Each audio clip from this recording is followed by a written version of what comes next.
Okay mga boss, dala natin itong Toyota Revo. Toyota Revo SR 2000 model, manual transmission, power windows, power steering, power side mirror. Ayan, gasoline engine.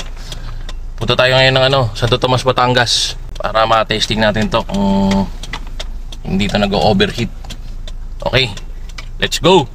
Magdadrive ako hanggang Baguio, magdadrive ako hanggang Bicol, magdadrive ako hanggang Batangas, tapos magsuswimming doon sa beach. Isasama ko ang girlfriend ko.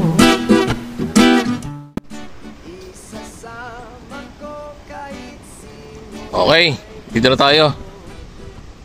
Dito na tayo sa Padre Pio, Santo Tomas, Batangas. Ayan, dala natin yung Revo. Okay. Temperature nya. Ayan ayan temperature nya. Normal na normal, hindi nagbabago. Ayan. Dala natin itong Revo natin. Toyota Revo SR Sport Runner 2000 model, gasoline engine, manual transmission, cold aircon, nakarehistro. Ayan. Ayan ang issue nya. Kupas yung top coat. Ayan. Pero presentable pa naman. Ayan. 200k. Pag follower 170 lang. Oh, di ba? Ayan kain muna tayo, McDodo. Tapos yung baon nating adobo. Ito ang walang kamatayang baon. Baon ng bumabiyahe. Adobo. Adobo. Sarap. Kain muna. Magdadrive ako hanggang Buwan. Please, please lang turuan nyo akong mag-drive. Gusto kong matutong mag-drive.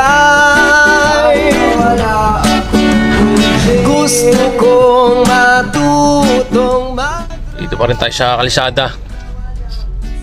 Kalamba na tayo. Dito tayo sa harap ng Toyota Kalamba. Traffic sobra, simula Santo Tomas, Batangas hanggang dito sa Kalamba.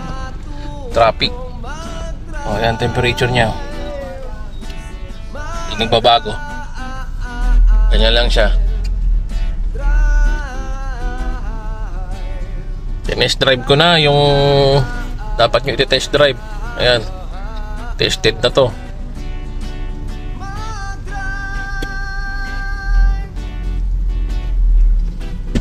Pag gusto nyo i-test drive ng kayo sa malayo, pwede rin.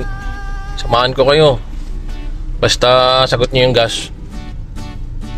Kahit magtakay-tay pa tayo, basta sagot nyo yung gas.